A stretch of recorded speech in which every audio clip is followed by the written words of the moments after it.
Hello tout le monde, j'espère que vous allez bien. Je suis très contente de vous retrouver dans cette vidéo où je vais vous parler de mon ami le calicot. Je ne m'en sépare plus, c'est définitif, et je vais vous expliquer pourquoi, à quoi ça sert le calicot, combien ça coûte, où en acheter, etc.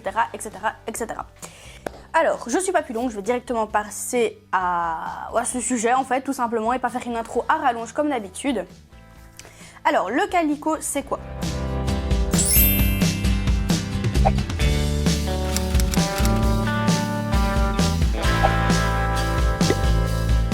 Alors, à quoi sert le calicot et qu'est-ce que c'est ? Le calicot, c'est un tissu en coton exprès pour réaliser des toiles. Alors, des toiles, c'est quoi ? Ce sont des premiers jets qu'on va réaliser. Donc, le calicot, c'est fait à base de coton. Donc, vous allez pouvoir déchirer le calicot très facilement dans son droit fil, bien sûr, comme le 3/4 des tissus en coton.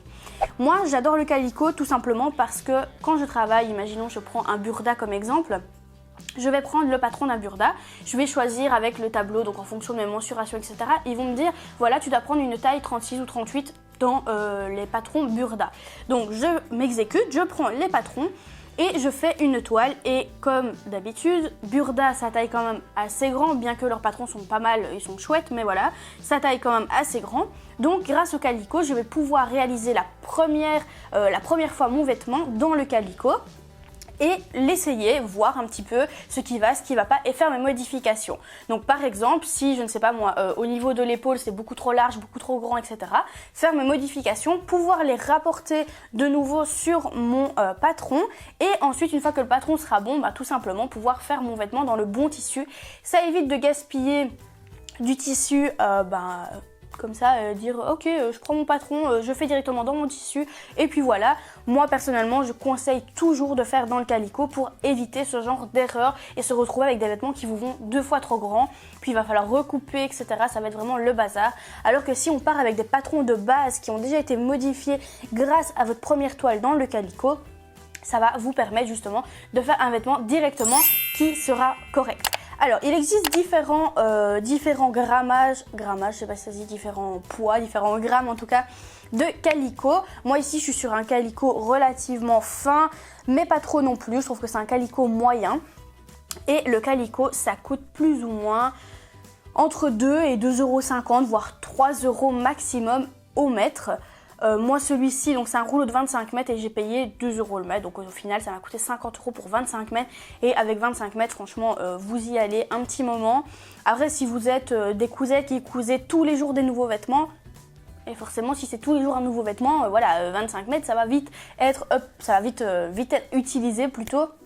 Donc voilà, mais si vous êtes dans un magasin, enfin moi j'ai fait plusieurs magasins et je suis tombée sur un magasin qui m'a dit nous vendons le calicot à 9,90 € du mètre. Je me suis dit waouh, attendez, le calicot c'est juste pour faire une toile, c'est pas pour faire un vêtement. Donc 9,90 € du mètre, c'est le prix d'un tissu, pas le prix d'un calicot. Donc si on vous dit ce prix là, ne vous faites pas avoir. La fourchette vraiment c'est de 2 à 3 € du mètre le calicot. Vous pouvez trouver ça en mercerie, en magasin de tissus. Alors je sais qu'il y a différents magasins sur lesquels on ne peut pas se fournir. Après, je sais aussi que des rouleaux comme ceci, la plupart du temps ce sont pour des professionnels, mais on peut toujours téléphoner et voir si le magasin propose aussi aux particuliers d'avoir le même prix pour le calicot. Mais de toute façon, même si vous êtes particulier, ne vous faites pas avoir à 9 € du mètre, hein. C'est hors de question, on n'achète pas un calicot à 9 € du mètre. Donc voilà. Pour son utilisation, sa composition, le prix, etc. Vous avez toutes les données. Maintenant, je vais vous expliquer comment l'utiliser. Eh bien, le calicot, c'est simple. Ça s'utilise comme un vêtement, comme un tissu, basique. Donc, si vous avez un tissu en coton chez vous, par exemple, ça va s'utiliser, exactement de la même manière. Il y a un droit fil. Il y a donc 2 lisières, une à droite, une à gauche. Ici, je vous avoue que je vais pas soulever le calicot parce qu'il est quand même assez lourd, mais au bout de chaque côté du calicot, vous avez 2 lisières qu'il faut mettre endroit contre endroit ou envers contre envers, parce que honnêtement dans le calicot il n'y a pas forcément d'endroit et d'envers, donc peu importe, c'est un calicot, on regarde pas trop à ça, mais par contre on regarde bien au droit fil.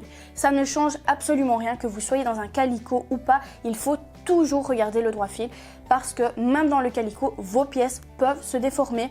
Que ce soit au repassage ou même au lavage. Je sais pas si vous vous dites je vais laver mon calicot, bien que je vous conseille pas de le laver, juste le décatir sera suffisant Pourquoi je vous dis qu'il faut le décatir? Parce que si vous faites un vêtement en calicot et que vous n'avez pas décati au préalable votre morceau de calicot, il se peut qu'il rétrécisse quand vous repassez avec de la vapeur, parce que la vapeur va en fait resserrer les mailles du tissu. Donc voilà, décatissez 1 mètre de tissu par exemple si vous avez besoin d'1 mètre, comme ça vous êtes sûr de n'avoir aucun souci même avec votre calicot. Ben voilà, j'espère quand même que cette vidéo a été assez complète. Je vous ai donné toutes les informations que je connais, qui sont ultra importantes à savoir quand on veut travailler avec du calicot. Moi je vous dis quand on veut travailler, mais je vous conseille fortement de ne pas négliger 2 toiles, parce que moi ça m'est arrivé, j'ai négligé des toiles et je me suis retrouvée au final avec des vêtements qui devaient être complètement modifiés parce que ils ne m'allaient pas sur moi. J'ai dû reprendre sur le tissu et tout, c'est vraiment une grosse galère. Alors que on ne perd pas du tout de temps avec le calicot. Il y en a qui vont vous dire oui mais tu perds du temps, tu fais une fois ton vêtement puis tu dois le refaire une fois dans le tissu. Je perds peut-être, je sais pas, une demi-heure ou 1 heure de mon temps, mais à côté de ça je perds pas d'argent parce que je ne vais pas devoir jeter mon bon tissu. Maintenant si vous êtes dans un tissu à 5 € le mètre, ok, pas de souci, mais si vous faites une robe avec un tissu à 30-40 € le mètre, ça fait mal de devoir jeter une pièce et de la recommencer. Donc voilà, le calicot sert à éviter tout ce genre de soucis. N'hésitez pas à lâcher un petit pouce vers le haut si cette vidéo vous a plu. Si vous avez des questions encore sur le calicot, n'hésitez pas à me les poser en commentaire. Ça me fait toujours plaisir de répondre à vos questions.